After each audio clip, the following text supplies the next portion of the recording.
নমস্কার বন্ধুরা, তোমরা কেমন আছো? আশা করি ভালোই আছো। মিষ্টু রান্নাঘরে তোমাদের স্বাগত জানিয়ে শুরু করছি আমার আজকের রেসিপি।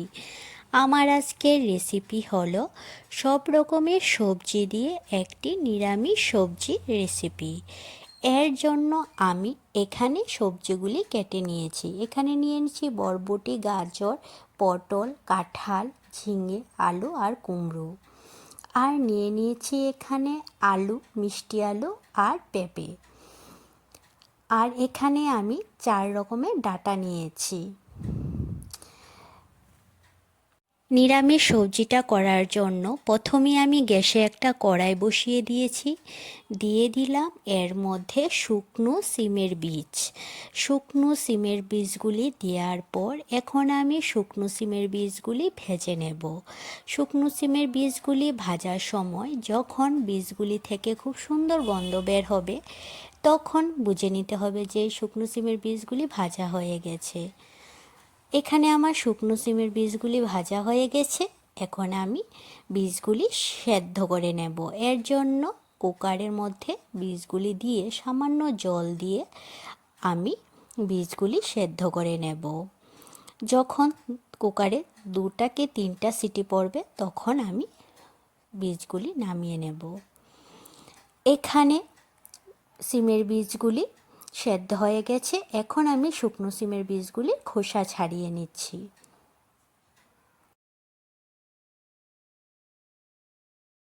এদিকে আমি গ্যাসে একটা কড়াই বসিয়ে দিয়ে তার মধ্যে একে একে সব সবজিগুলি এখন আমি দিয়ে দেব।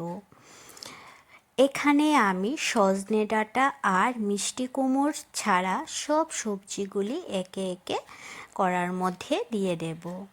সবজিগুলি আমি তেল ছাড়া নুন আর হলুদ দিয়ে আমি সবজিগুলি সেদ্ধ করে নেব। তারপর আমি সবজিটা ফোড়ন দেব। আমি এই নিরামিষ সবজিটা কিভাবে করছি তার জন্য তোমরা পুরো ভিডিওটা দেখতে থাকো, না হলে বুঝতে পারবে না যে আমি এই নিরামিষ সবজিটা কিভাবে করছি। আর আমি যেভাবে নিরামিষ সবজিটি বানাবো, এইভাবে নিরামিষ সবজি বানালে নিরামিষ সবজিটা খেতে খুব ভালো লাগে। এই সবজিটা তোমরা ভাত, রুটি বা লুচি সব কিছুর সাথে খুব ভালো লাগে খেতে।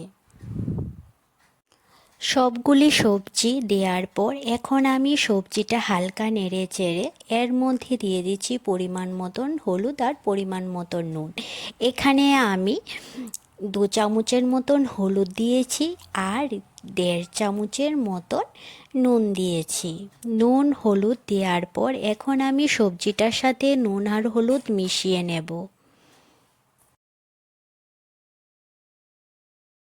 নুন হলুদ মেশানো হয়ে যাওয়ার পর এখন আমি সবজিটা সেদ্ধ হওয়ার জন্য আমি 10 মিনিটের জন্য ঢাকা দিয়ে দেব, যাতে সবজিটা সেদ্ধ হয়ে যায় ভালোভাবে। 10 মিনিট পর আমি ঢাকাটা তুলে নিয়ে এর মধ্যে দিয়ে দিচ্ছি সজনে ডাঁটা আর মিষ্টি কুমড়োগুলি। সজনে ডাঁটা আর মিষ্টি কুমড়ো দেওয়ার পর আগের সবজিগুলির সাথে এই সবজিগুলি আমি নেড়ে মিশিয়ে নেব। মিশিয়ে নেওয়ার পর আবার আমি ঢাকা দিয়ে দেব 10 মিনিটের জন্য। এই নিরামিষ সবজিটা একটু রান্না করতে সময় লাগবে, তাড়াহুড়ো করলে রান্নাটা ভালো হবে না। আমি 10 মিনিট পর ঢাকাটা তুলে নিয়ে এই সবজিটার মধ্যে এখন আমি দিয়ে দিচ্ছি সেদ্ধ করে রাখা সিমের বীজগুলি। সেদ্ধ করে রাখা সিমের বীজগুলি দেওয়ার পর সবজিটার সাথে আবার সিমের বীজগুলি মিশিয়ে নেওয়ার পর আমি আবার 5 মিনিটের জন্য ঢাকা দিয়ে দিচ্ছি, যাতে সবজিটা পুরোপুরি সেদ্ধ হয়ে যায়। 5 মিনিট পর আমি ঢাকাটা তুলে নিয়েছি। সবজিটা খুব সুন্দর সেদ্ধ হয়ে গেছে। এখন আমি সবজিটা বাটিতে নামিয়ে নেব। এখন আমি সবজিটা ফোড়ন দেব। সবজিটা বাটিতে নামিয়ে নেওয়ার পর এখন আমি গ্যাসে একটা কড়াই বসিয়ে ফোড়নের জন্য দিয়ে দিলাম এখানে সর্ষের তেল। তেলের পরিমাণটা একটু বেশিই দিতে হবে, কারণ সবজির পরিমাণটা বেশি, এই জন্য তেলের পরিমাণটাও একটু বেশি দিতে হবে। এখানে আমি ফোড়নে দিয়ে দিচ্ছি 4টে শুকনো লঙ্কা আর দিয়ে দেব 5 ফোড়ন। ফোড়নটা হয়ে যাওয়ার পর এখন আমি এর মধ্যে দিয়ে দিচ্ছি 1 চামচ আদা বাটা আর 1 চামচ জিরে আর ধনে গুঁড়ো। জিরে ধনে গুঁড়ো দেওয়ার পর বেশি ভাজবো না, তাহলে জিরে ধনে গুঁড়োটা পুড়ে যাবে। এখন আমি সবজিটা দিয়ে দিচ্ছি। সবজিটা দেওয়ার পর এখন আমি মশলার সাথে সবজিটা খুব ভালোভাবে মিশিয়ে নেব।